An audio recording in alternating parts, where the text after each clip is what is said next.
Stop, gerak. Doa mulai. Doa selesai. Iya. Untuk hari ini saya mau absen terlebih dahulu ya.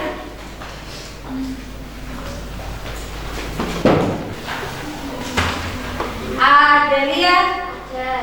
Biar kita apa ya namanya fresh ya, nggak panik, nggak tegang ya. Nah kalian kita untuk ice drinking pagi, siang, malam, siang, pagi, siang, malam. Tepuk tangan untuk kita semua. Luar biasa sekali semangatnya ya. Sebelum kita masuk di pertemuan atau bab hari ini, saya ingin tahu dulu. Di minggu yang lalu kita itu sudah belajar tentang apa ya kira-kira ya?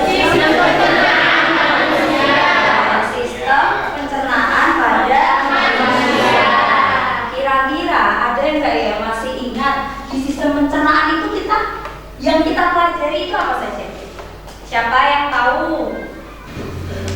Kira-kira ada yang tahu ini gambar apa ya? Donor darah. Donor darah. Siapa yang di sini yang pernah donor darah?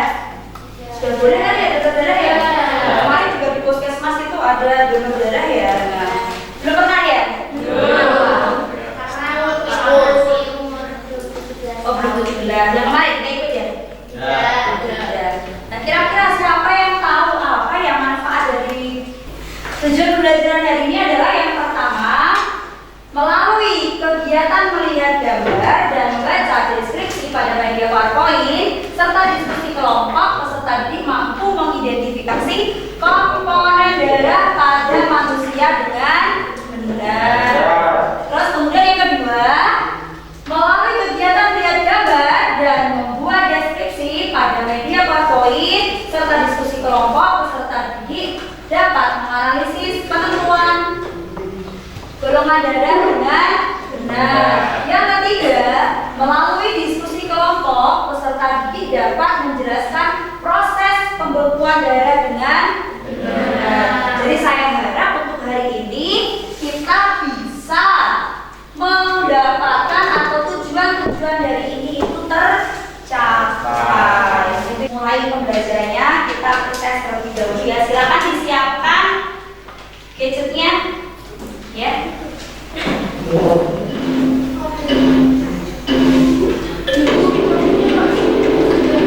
Udah.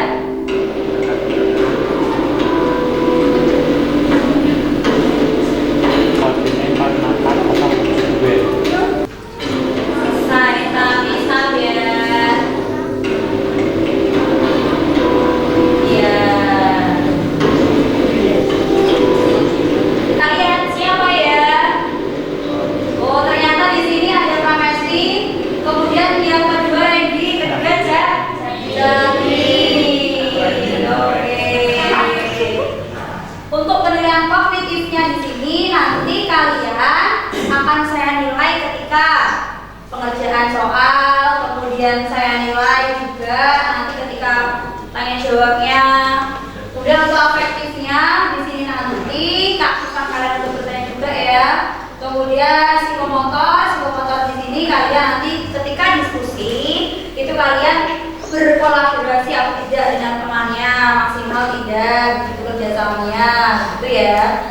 Nah, di sini ada peta konsep. Jadi untuk hari ini yang akan kita pelajari adalah sistem peredaran darah pada manusia.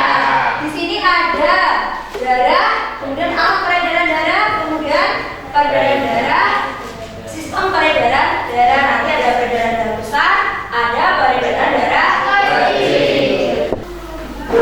Jantung oleh pembuluh darah. Jantung adalah organ tubuh yang berfungsi untuk memompa darah ke seluruh tubuh. Dia mengelompokkan menjadi beberapa kelompok yang heterogen.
Buatlah skema mekanisme peredaran darah pada manusia.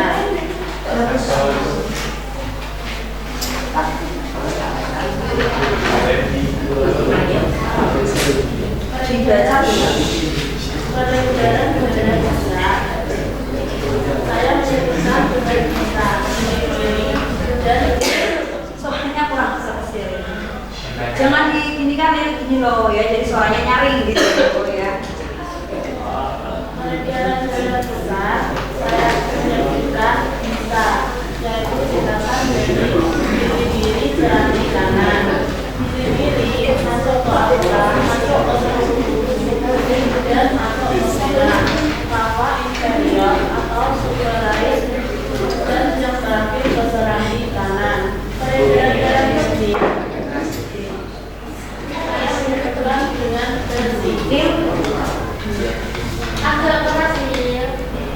Peredaran darah bersih. Saya menyebutkan dengan bersih. Pilih kanan dan serambi kiri. Pilih kanan masuk ke arteri pulmonalis, masuk ke paru-paru, vena pulmonalis ke serambi kiri. Baik, selanjutnya adalah nomor 6. Berikut pertanyaannya. Gambar tersebut menunjukkan kondisi di mana seseorang memiliki penyakit pada jantung. Silakan Anda melakukan telaah lebih lanjut terkait penyakit tersebut, baik nama penyakit, penyebab dan karakteristik. Kemudian tuangkan hasilnya pada LKPD ini. Nah, ini gambar orang sakit. Nah, ini namanya adalah penyakit stroke. Penyebab utama penyakit stroke yaitu tersumbatnya arteri atau stroke iskemik atau kebocoran, pecahnya pembuluh darah, stroke hemoragik. Nah, karakteristik penyakit stroke yaitu penderita sulit berjalan, berbicara dan memahami, serta kelumpuhan dan mati rasa pada wajah, lengan dan bungkai.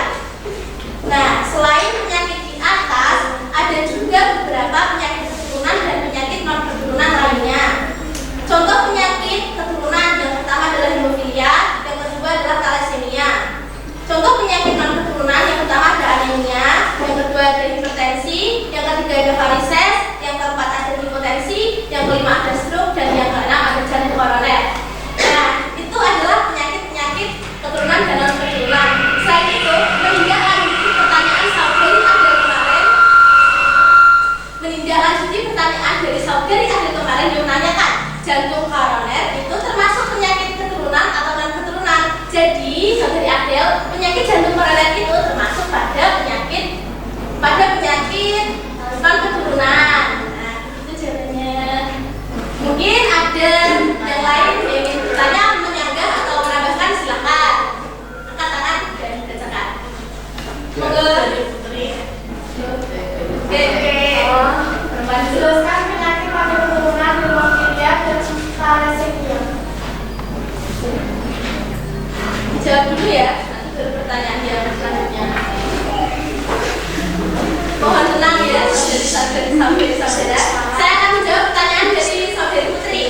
Hemofilia juga kelainan darah, tetapi cacatnya terletak pada mekanisme pembekuan darah, bukan pada molekul kompleks hemoglobinnya. Nah, yang kedua adalah penyakit thalassemia adalah kelainan darah yang terjadi di antara anggota keluarga yang memiliki cacat genetik pada molekul hemoglobin. Sudah saya jawab ya pertanyaannya. Sekian presentasi dari kelompok kami. Terima kasih. Wassalamualaikum warahmatullahi wabarakatuh. Waalaikumsalam warahmatullahi wabarakatuh. Sekarang bisa memperhatikan ke depan sebentar. Di sini saya mau menekankan kepada kalian tentang penjelasan dari teman-teman kalian tadi. Yang pertama untuk kelompok 1. Kelompok 1 tadi kalau tidak salah adalah pertanyaannya tentang struktur jantung.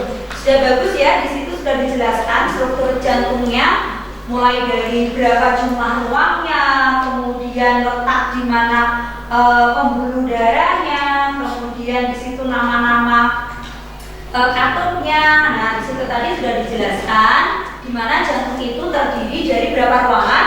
4 ruangan. Mana ruangan yang atas itu serambi kanan, serambi kiri, terus kemudian tadi itu ada pembuluh darahnya juga. Ini yang dijelaskan seperti kelompoknya kita tadi. Di sini ada di mana pembuluh darahnya itu ada arteri, kemudian juga ada vena. Nah, di sini ada namanya aorta. Nah, aorta di sini tadi apa kata kelompoknya kita? Pembuluh darah yang paling besar. Kalian siapkan HP-nya. Jadi sekarang kita akan melakukan post test.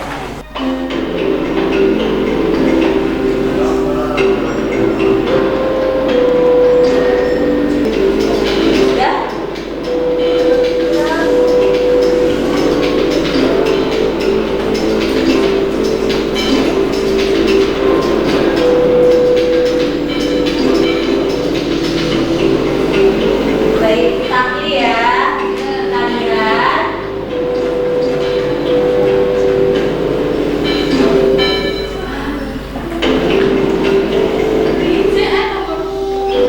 Nah, kita lihat di sini siapa yang tertinggi. Iya, untuk menang ada Arum ya.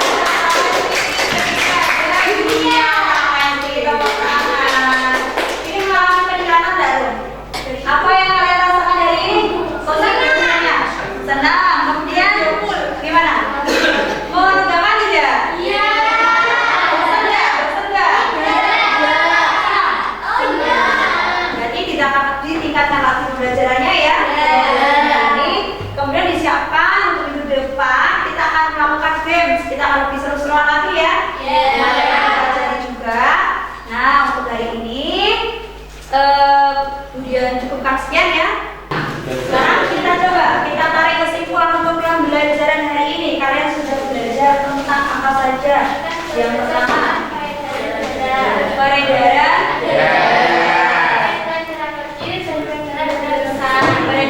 kecil, peredaran besar. Peredaran kecil tadi apa ya? Alirannya dari mana? Dari belakang. Oke, silakan untuk ketua kelas memimpin doa. Chandra. Doa mulai.